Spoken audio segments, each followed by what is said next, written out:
What's up guys? Nandito tayo ngayon sa Mactan, Philippines. Kaganda-ganda naman dito ba.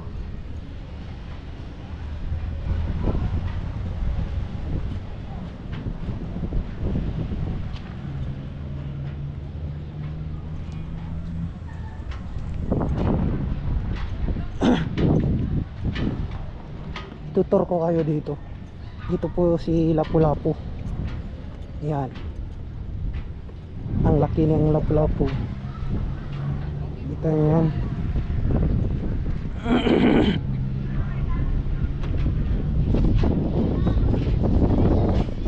Lapu-Lapu. Mula noong Mayo 1, 1521. Tagal na nun. Mayo 1521. Glorias Españolas.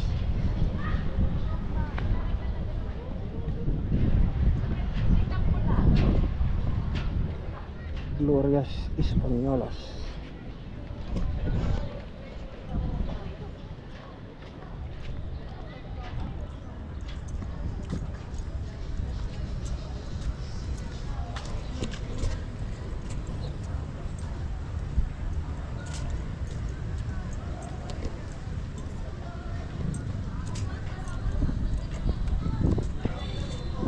Papakita ko sa inyo kung saan sila Magellan, yung dumagsa sila dito sa gilid ng dagat. Dito po yun banda. Pupuntahan ko muna. Ito mo yan. Ito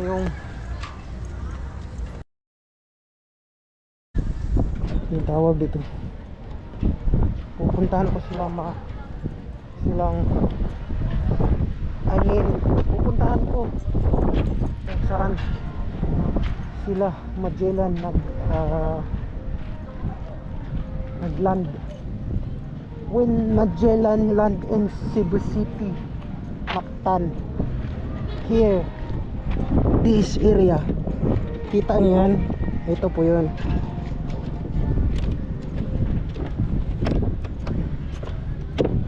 Kita niyo yung banda. Diyan sila lumusot, sila Magellan papunta dito upang makipagbakbakan nila Lapu-Lapu. Diyan ang banda. May barko nga. Old yan. Yan po yung sign. Maunahan. Kita niyo yung may barko. Diyan sila nagland. Sila Magellan upang makipagbakbakan dito sa lupain nila Lapu-Lapu. Ito po yung lupain nilang Lapu-Lapu sa gilid dito mismo sa dagat. Ayan. 1521. Tagal na nun. Fernando Magallanes, isinilang sa Portugal. Unang nagsilbi sa hukbong dagat ng Portugal sa Afrika at Timog Silangan Asya. Nagpanukala kay Carlos, hari ng Espanya, na bahagi ng Imperyong Espanyol, ang Maluko na kilalang pinagmumulan ng Pampalasa noon. Ngayon sakop na ng Indonesia sa ilalim ng kasunduan sa Tordesillas. Itinatalagang pinuno ng ekspedisyong Espanyol na ipinadala sa Maluko gamit ang rutang karagatang Atlantiko at Pasipiko noong 1519 at 1521. Narating ang Pilipinas noong ika-16 Marso 1521. Nakipagsandugo kay Colombo rahan ng Majawa, Limasawa, Southern Leyte noong 28 Marso 1521. Nagpakilala ng Kristyanismo sa Pilipinas. Nagkaloob sa imahe ng Santo Niño kay Juana, asawa ni Humabon. Nangako kay Raha Humabon na proteksiyong militar at itinalaga ito bilang pinakamataas na pinuno ng Cebu at Mactan. Hindi siya kinilala ni Lapu-Lapu, isa sa mga pinuno ng Mactan. Linusob ang Mactan at doon nasawi noong Abril 27, 1521. Naikot ng kaniyang ekspedisyon ang daigdig sa unang pagkakataon noong 1522. Ang Mactan, ruta ng Ekspedisyong Magallanes Elcano sa Pilipinas matapos ang binyagang Kristiyano sa Cebu noong Abril 14, 1521. Ipinasunog ni Fernando Magallanes, pinuno ng ekspedisyon, ang buaya lungsod ng Lapu-Lapu dahil sa di pagkilala sa kanya at sa kapangyarihan ni Rahumabon. Ipinadala ni Zola, isa sa mga pinuno ng Mactan, ang anak nito sa Cebu, na siyang nag-ulat kay Magallanes na ayaw kilalanin ni Lapu-Lapu, pinuno ng Mactan, ang hari ng Espanya, at ang pagkakatalaga kay Humabon bilang pinakamataas na pinuno ng Cebu at Mactan. Dito naganap ang labanan kung saan napatay ng mga mandirigma ng Mactan si Magallanes noong Abril 27, 1521.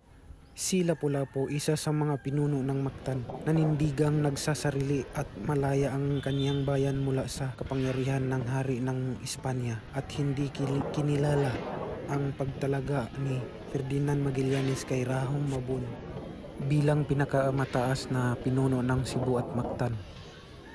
Pinangunahan niya ang pagtanggol sa Mactan mula sa Magallanes noong Abril 27, 1521. Sa pamumuno niya, napatay ng mga mandirigma ng Mactan si Magallanes at 8 nitong kawal, kasama ang 4 na tauhan ni Humabon. Tumatanggi siya sa pakiusap ni Humabon na ibigay ang bangkay ni Magallanes sa ekspedisyon.